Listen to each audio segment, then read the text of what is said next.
Assalamualaikum warahmatullahi wabarakatuh. Apa kabar sahabat Amirul Mukminin? Semoga semua dalam lindungan Allah Subhanahu wa Ta'ala. Perayaan Natal identik dengan Sinterklas. Dikenal juga sebagai Bapak Natal, Sinterklas adalah sosok periang yang mengenakan pakaian berwarna merah. Ia selalu digambarkan memiliki jenggot yang lebat. Bagaimana asal-usul Sinterklas dalam sejarah dunia? Sebagian besar keluarga yang merayakan Natal masih mempertahankan tradisi bahwa Bapak Natal akan mengunjungi anak kecil di malam Natal. Sinterklas akan mengisi stocking dengan hadiah dan suguhan untuk dibuka pada hari Natal. Tapi dari mana gagasan tentang Sinterklas berasal? Dan bagaimana sosok ini bisa begitu identik dengan pengalaman Natal keluarga? Kisah Santo Nikolas dalam sejarah dunia. Asal-usul Sinterklas yang paling awal dapat ditelusuri ketika keuskup Yunani abad keempat dari Mira yang disebut Santo Nikolas. Faktanya bahwa saat ini Sinterklas kadang-kadang disebut sebagai Saint Nick sebagai penghormatan kepada Santo Kristen awal ini. Santo Nikolas dikisahkan melakukan serangkaian mukjizat yang agak aneh, termasuk membangkitkan kembali anak laki-laki yang dibunuh dan diawetkan oleh seorang pemilik penginapan. Dalam cerita lain, Santo Nikolas menyelamatkan 3 gadis muda yang akan jadi budak. Hal itu dilakukan dengan melemparkan 3 kantong emas ke cerobong asap yang menjadi mas kawin mereka. Menurut legenda, emas tersebut mendarat di stocking mereka yang digantung hingga kering di dekat api. Kisah inilah yang memunculkan ide stocking isi. Cerita tentang pemberian emas menjadi populer di seluruh Eropa di abad pertengahan. Kemudian menjadi praktek umum bagi orang dewasa untuk meninggalkan hadiah untuk anak-anak pada malam sebelum tanggal 6 Desember. Setiap tanggal 6 Desember, gereja merayakan Hari Raya Santo Nikolas. Sinterklas di Belanda. Karakter Sinterklas muncul di Belanda sebagai orang suci yang baik hati dan juga murah hati. Ia selalu ajaib dapat memasuki rumah melalui pintu atau cerobong asap yang terkunci. Sinterklas kemudian meninggalkan jejak hadiah untuk anak-anak kecil di musim dingin. Pasar yang merayakan Sinterklas sangat populer di Belanda pada abad pertengahan. Pasar Natal itu dipenuhi dengan kios-kios yang menjual mainan dan juga cemilan. Lalu ada Sinterklas yang mengenakan jubah merah panjang muncul untuk menghibur penonton yang berkumpul. Seiring berjalannya waktu, narasi Sinterklas meluas.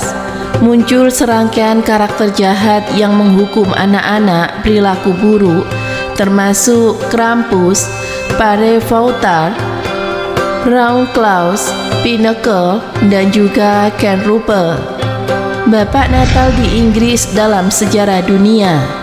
Gagasan tentang Bapak Natal dapat ditelusuri kembali ke Inggris setidaknya pada abad ke-15. Sebuah lagu Natal menggambarkan bagaimana seorang tokoh bernama St. Christmas menyebarkan berita tentang kelahiran Kristus. Sementara itu pada masa Tudor dan juga Stuart, bangsawan memperkenalkan Long of Misrule untuk menghibur mereka selama perayaan musim dingin. Tokoh tersebut disebut sebagai Captain Christmas atau Prince Christmas. Namun penulis drama Inggris Ben Jonson yang mempolirkan gagasan tersebut pada tahun 1616. Jonson menciptakan drama Christmas, Christmas Queen. Drama tersebut berkisah tentang seorang laki-laki yang berjanggut putih panjang. Ia menciptakan karakter yang diberi nama Old Christmas. Karakter ini memiliki janggut putih panjang dan juga tipis, mengenakan jubah panjang dan ditemani oleh banyak putra dan putri. Gagasan tentang Bapak Natal mendapat kecaman selama Perang Saudara Inggris. Tetapi secara restorasi, minat publik terhadap karakter tersebut meningkat. Dalam A Christmas Carol karya Crystal Dickens, Bapak Natal adalah sosok Ali yang mengenakan pakaian hijau. Christkind di Jepang. Sejalan dengan simbol Bapak Natal, umat Protestan selama reformasi di seluruh Eropa mencoba menghapus sosok Sinterklas Belanda. Hal ini dilakukan sebagai upaya untuk meninggalkan gambaran Santo Nicholas. Sebaliknya, orang Jerman mendorong gagasan tentang Yesus sebagai pemberi hadiah dan juga personifikasi semangat Natal. Orang Jerman meninggalkan Christkind yang kemudian berkembang menjadi Christkindl dalam bahasa Inggris. Tradisi Sinterklas yang tidak pernah pudar dalam sejarah dunia. Meskipun demikian, tradisi Sinterklas tidak pernah hilang sepenuhnya. Orang Belanda membawa kisah-kisah karakter tersebut ke dalam New Amsterdam. Di sana mereka mengisahkan tentang pria-pria yang terbang melintasi langit dengan kereta dan menjatuhkan hadiah ke cerobong asap. Di koloni-koloni Amerika, karakter yang kadang-kadang disebut sebagai Sinterklas menjadi lebih umum dikaitkan dengan anak-anak. Salah satu puisi pada tahun 1821 oleh seorang penulis anonim diilustrasikan dengan seorang pria yang mengendarai kereta luncur yang dikendarai oleh rusa kutub. Pria itu konon mengantarkan hadiah pada malam Natal. Hal ini kemudian diadaptasikan oleh Clement Cradle Moore yang puisinya A Visit for Santa Nicholas 1823. Puisi itu kemudian dikenal sebagai The Night Before Christmas. Kisah itu tumbuh dan berkembang sejak saat itu, terutama melalui karya ilustrator Thomas Nast. Karyanya memainkan hal penting dalam mendefinisikan tampilan klasik Sinterklas yang kita kenal sekarang. Sinterklas datang ke Inggris. Akhirnya Sinterklas pergi ke Inggris, di mana ia menyatu dengan narasi Bapak Natal.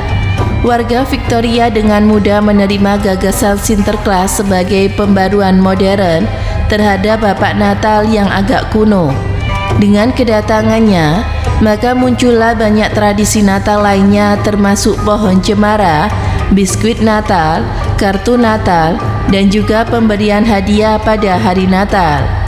Kedua versi nama tersebut, Bapak Natal dan juga Sinterklas, tetap populer. Namun Sinterklas asal Belanda yang ceria, cerah, dan juga penuh semangat yang paling banyak digunakan hingga saat ini. Inilah identik dengan kisah Natal dan asal-usul Sinterklas dalam sejarah dunia. Semoga bermanfaat. Wallahu a'lam bishawab.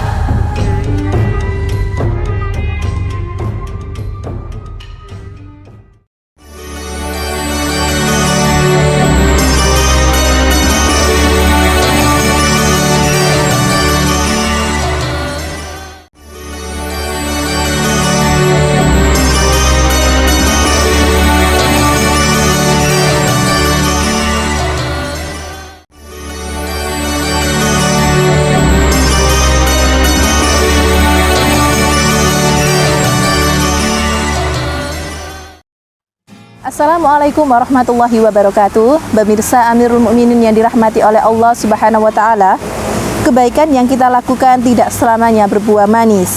Ada saja yang malah jahat dan tidak ingat dengan perbuatan baik yang pernah kita berikan. Akibatnya, ketika ada orang yang berbuat jahat, pasti kita akan merasa kesal. Tapi jangan jadikan kekesalan itu sebagai perusak hati. Allah Subhanahu wa taala dan Rasulullah lebih mengharapkan kita berlaku sabar dan menjadi pemaaf. Seperti firman Allah di dalam surat Ali Imran ayat 134 yang artinya, orang-orang yang menafkahkan hartanya baik di waktu lapang maupun di waktu sempit, dan orang-orang yang menahan amarahnya dan memaafkan kesalahan orang lain, maka Allah menyukai orang-orang tersebut berbuat kebajikan. Berbuat baik tidak hanya kepada manusia saja, tetapi juga kepada makhluk ciptaan Allah lainnya seperti hewan dan juga tumbuhan. Di dalam hadis juga disebutkan memberi makan hewan seperti kucing dan juga hewan najis seperti anjing bisa masuk ke dalam surga. Dan berikut adalah beberapa alasan bagi kita untuk terus berbuat baik. 1. Yaitu amal baik yang kita lakukan sesungguhnya adalah untuk kebaikan diri kita sendiri. Lalu yang kedua, berbicara tentang buruknya orang lain kepada diri kita bisa menjadi penghapus dosa kita. Lalu yang ketiga, perbuatan baik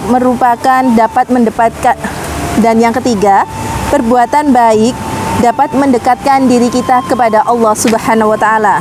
Dan yang terakhir, perbuatan baik yang kita lakukan mendapatkan surga, ditinggikan derajatnya serta juga diangkat oleh Allah Subhanahu wa taala.